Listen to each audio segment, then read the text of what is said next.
Hello, students. Welcome you all on Unstoppable Ayurved YouTube channel. From today, we are going to start a new lecture series of Rachana Shari subject. We will discuss the whole syllabus of Rachana Shari in this lecture series. We are starting from the first topic of first paper, the Sharir Opkramaniya Sharir, and its subtopic definition of Sharir and Sharir. First definition: Shriyate iti Shariram. It means Sharir is that in which always wear and tear process is going on, and that's why which is constant in the change from one state to another. It is known as a शरीर. अगर देखें तो ये definition सिर्फ शरीर के एक पक्ष को दर्शाती है, क्योंकि शरीर में वियर एंड टीयर प्रोसेस के साथ साथ कंस्ट्रक्शन एंड डेवलपमेंट प्रोसेस भी कंटिन्यूस होती रहती है. शरीर के अंदर जो मेटाबॉलिक प्रोसेस चलती है उसमें एनाबॉलिज्म एंड कैटाबॉलिज्म दोनों प्रकार की प्रोसेस होती है, यानी कि वियर एंड टीयर के साथ साथ न्यू सेल जनरेशन की प्रोसेस भी कंटिन्यूस होती रहती है. इसलिए ये जो डेफिनेशन है वो सिर्फ एक ही पक्ष को दिखा रही है. नेक्स्ट डेफिनेशन: शरीरमिति कस्मात् अग्नयो यत्र श्रयन्ते ज्ञानाग्नि दर्शनाग्नि कोष्ठाग्निरिति तव शुभाशुभम च कर्म करोति. It means Sharir is that in which three types of Agni is situated, and this Agni is doing all the function of Sharir. These Agni are Jnanagni, Darshanagni and Kosthagni.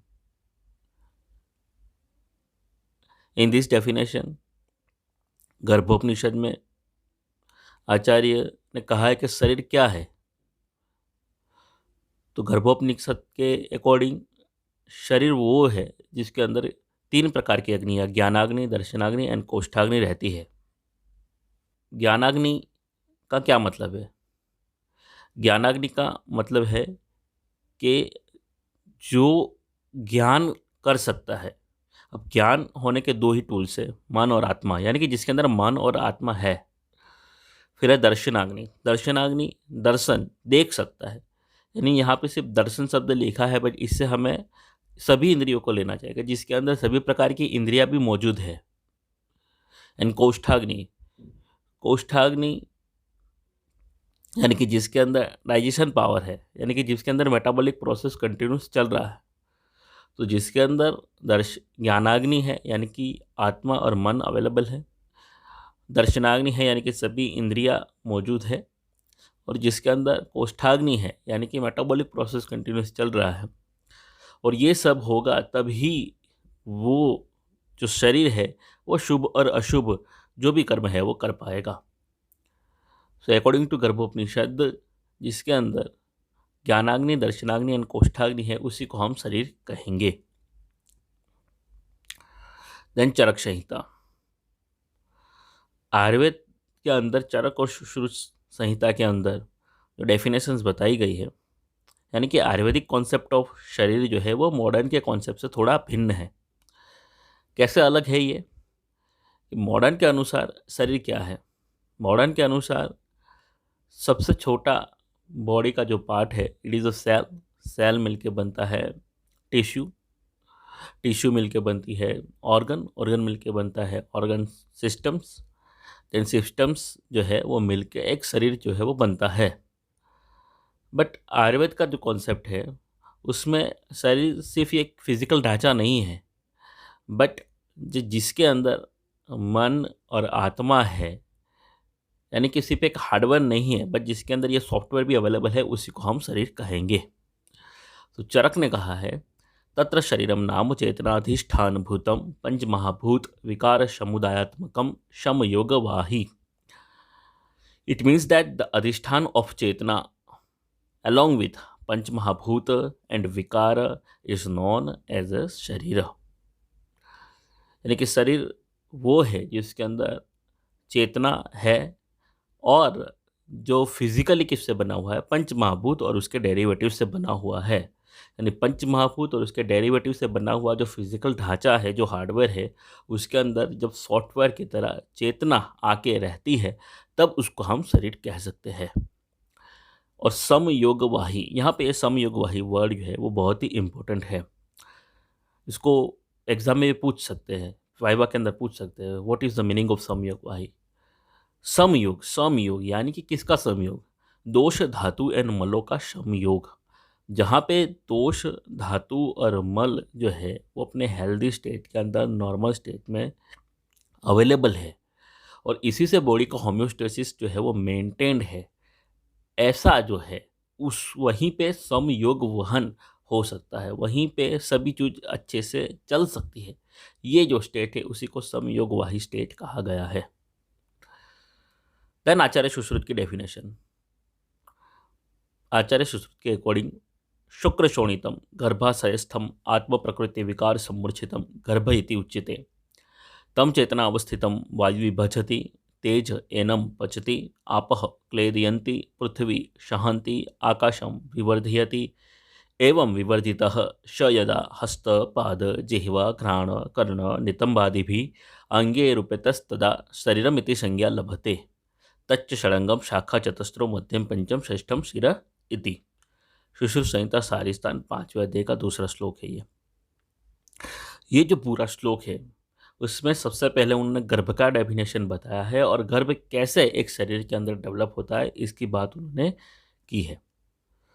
So the combination of शुक्र and Shonit along with the atma, panchmahabhuta and vikara in the uterus is known as garbha. Then panchmahabhuta plays their role for further development of the garbha. The vayu, its function is vibhajati, means its help in vibhajan of shell. Tej, its function is pachati, is pachan, helps for maturation of shell and tissue. Aap, cledyati, help for nourishment of developing and developed tissue. Prithvi Shahati, help for compacting shell and tissue. Akasha Vivardhyati, help formation of body cavities and thus for further development of body. And by this process, developing garbha differentiate in tissue and develop the anga pratyanga like hand, foot, tongue, nose, ear, hip, then it is known as a शरीर। तो यहाँ पे जो पहली line है उसके अंदर उन्होंने गर्भ का डेफिनेशन भी साथ साथ में दे दिया है। गर्भ क्या है? शुक्र शोणितम गर्भाशयस्तम। जब शुक्र और शोणित जो है वो गर्भाशय के अंदर आते हैं, पर कैसा शुक्र शोणित? शुक्र और शोणित के अंदर ही बेसिकली उसके साथ ही प्रकृति, उसके विकार है, उसके अंदर आत्मा, प्रकृति और विकार उसी के अंदर पहले से है, ऐसा शुक्र एंड शोणित जब गर्भ के अंदर आता है और एक दूसरे के साथ मिलता है तब उसको गर्भ जो है वो कहा जाता है। अब मैं ऐसा क्यों कह रहा हूँ? क्योंकि आजकल हम देखते हैं कि टेस्ट ट्यूब बेबीज़ भी हो रहे हैं, IVF सेंटर्स खुल रहे हैं, उसके अंदर हम देखते हैं कि भाई शुक्र एंड शोणित जो है यानी कि स्पर्म एंड ओवम जो है उसका फर्टिलाइजेशन बाहर ही करवा दिया जाता है, और जब बेबी 8 सेल या 16 सेल स्टेज की अवस्था में होता है तब उसको मदर के यूटेरस में डाला जाता है। तो क्या ये आत्मा जो है, प्रकृति और विकार, ये सब अगर कहीं बाहर से आने वाले हैं तो क्या ये एक टेस्ट ट्यूब के अंदर, एक ट्रे के अंदर आते हैं? तो इसका मतलब ये है कि जो स्पर्म एंड ओवम है उसके अंदर पहले से ही ये तीनों चीज़ें आत्मा, प्रकृति एंड विकार है, और ऐसा हेल्दी शुक्र एंड शोणित जब गर्भाशय के अंदर एक दूसरे के साथ में मिलेगा तभी इसको हम गर्भ कह सकते हैं, और तभी जो गर्भ है वो डेवलप हो सकता है। और जब ये गर्भ डेवलप हो जाता है उसके बाद पंच महाभूत जो है वो अपना काम शुरू करते हैं। जैसे मॉडर्न एम्ब्रियोलॉजिकल प्रोसेस के अंदर बेबी कैसे डेवलप होता है 9 महीने में, वो पूरा मॉडर्न एम्ब्रियोलॉजी में डिफाइंड है। वैसे आयुर्वेद का कहना ये है कि ये जो गर्भ का डेवलपमेंट है इसके अंदर और कुछ नहीं बट ये पंच महाभूत है वही अपना रोल प्ले करते हैं। तो वो कैसे रोल प्ले करते हैं। चेतना अवस्थितम तम चेतना अवस्थितम, ये जो चेतनवन गर्भ है, चेतना जिसके अंदर अवस्थित है वैसा जो गर्भ है, अब उसके अंदर सबसे पहले क्या करता है, वायु विभजती, विभाजन का काम है वो किसका है, वायु है।